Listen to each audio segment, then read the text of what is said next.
When man entered this world, his one natural tendency must have been to wonder. What to do with his next meal, where to find it, when to search for it. And late at night, after setting his evening meal ablaze in a fire and bidding his family a good night, he might step out into the dark and see something like this.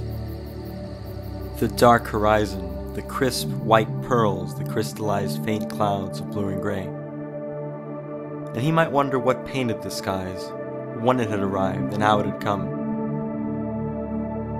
He might wonder about his place in the midst of all this overwhelming beauty, and how he fit into the picture. Knowing these things would make meals no more abundant, nor death any less prevalent, yet there was something about just pondering over them that set his mind into motion. The universe is a vast, wondrous place. It is, in a word, everything. Everything that exists, has ever existed, or will ever exist, is inextricably tied to the origin and development of the cosmos. No single subject can carry the breadth of cosmology, because cosmology is the study of the universe, and the universe is everything. So how do we tame this beast? Where do we begin? Let's take a walk. Have you ever been outside on a busy street and heard the sound of a passing car? If so, you might have heard something like this.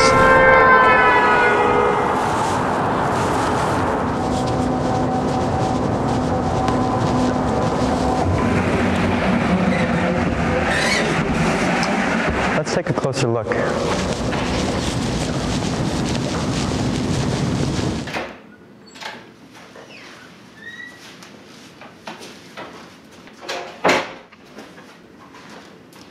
We'll start by hearing what we just recorded.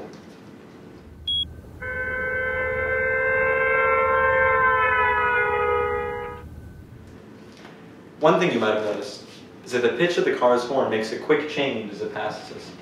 Specifically, its pitch increases as it approaches us, and then quickly falls as it passes us and moves away. Ever wonder why this happens? Well, we can think of sound as a wave. Imagine that we have a point standing still and emitting a sound. We can call it the source of the sound. The sound waves that the source emits are propagating in all directions, so if we imagine them as rings around the source, we'd see many bubbles of sound emanating from where it is. And because they're equally spaced, we'd hear a nice steady pitch as observers to the source. Think of what happens when you drop a stone into a pond. You get a clean set of circular ripples from where you dropped it. But what if our source is moving? What if we dropped a turtle into the pond instead of a stone and it decided to swim away? Well, it turns out that the waves in front of the turtle would sort of bunch together, while those behind it would spread further apart. When we think about sound, we say that sound waves that are packed closer together have a higher pitch, and those further apart have a lower pitch. At first, you can tell that the car is approaching the observer. The pitch of the horn gets higher and higher. The instant the car passes the observer, you can hear the pitch sharply drop. You know that the observer is behind the car. We know then that the car is moving away from us. This phenomenon is called the Doppler effect. And as it turns out, it's not exclusive to sound. Light behaves the same way. Light moving toward us is slightly blue, and light moving away from us is slightly red, what scientists call blue shift and red shift respectively. And in the 1920s, scientists analyzed light from the observable universe and found that it was all red. This meant that the things in the universe were moving away from one another, like the points in an inflating balloon. All these clues pointed to one thing. The universe is expanding. Well, if the universe is expanding with time, then what happens if we stop the cosmic clock and run it in reverse? Well, then the universe must have been smaller. Go back far enough, and we find that at the beginning of time, 13.7 billion years ago, the whole universe existed as a single point called the singularity. Now, let that detonate in your mind for just a moment. The universe, a space so large that traveling at the speed of light, the fastest speed possible, would take 100 billion years to cover, was once an infinitely small point, filled with energy.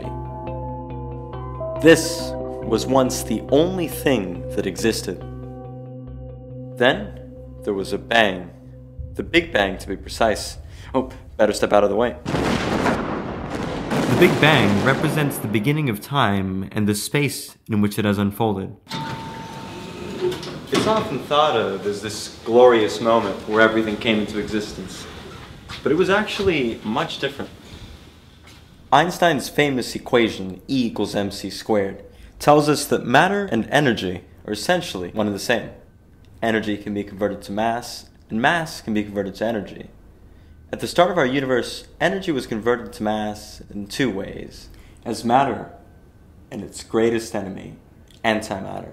Any interaction between matter and antimatter is extremely dangerous business. When the two come into contact, they instantaneously attack each other with a colossal release of energy and radiation called annihilation, which results in the death of the two particles. This is where sheer cosmological luck comes into play. Because if the Big Bang had churned out equal amounts of matter and antimatter, nothing would have survived past the first second. Everything would have been annihilated. But thanks to an imbalance of a billionth, some of that matter survived. And that matter is all the matter in the universe today. The radiation left over from the annihilation phase of the universe was so strong that it didn't allow the first atoms to form until the universe's 300,000th birthday, at which point the simplest atom, hydrogen, a gas, dominated the universe. And from this huge expanse of hydrogen gas, gravity began to sculpt the cosmos. Well, what is gravity? Gravity is a force of attraction between two objects, meaning it pulls them closer together. And it only becomes significant when the objects are extremely heavy and are close together to one another. This is why the apple wanted to fall to the earth, which is 1,000,000 billion times heavier than it. In fact, this is why everything falls down. The earth is the nearest heaviest thing to everything that's on it. Here already, we've seen gravity do what it does best: bring things together. This is exactly what gravity did to the denser regions of hydrogen gas in our early universe, cramming them tighter and tighter and tighter together until they grew extremely hot. This is the birth of a star. The core of a star is a region so hot, in fact, that the hydrogen atoms in it are welded together to form a heavier element, helium. This process, called nuclear fusion, releases an enormous amount of energy, creating a super strong pressure that wants to push the star outward, to expand it. Gravity, however, wants to do just the opposite. Its goal is to squeeze the gases tighter and tighter. In a main sequence star like our Sun, the forces of gravity and fusion are equal. What this means is that the pushes and pulls cancel each other out. The star doesn't expand and shrink, it's in balance.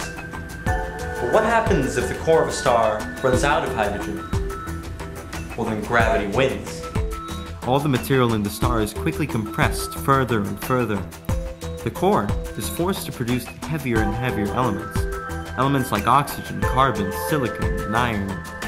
The star then reaches its breaking point and explodes in a blast that shines across the universe, brighter than 1 billion suns.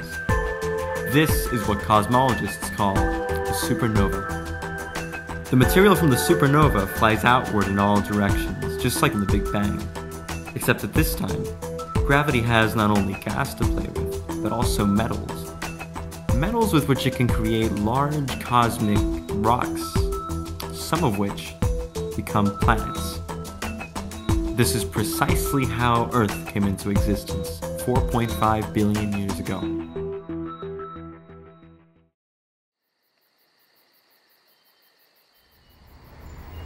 A billion years later, the first life on Earth evolved, building itself from the elements expelled from a dying star.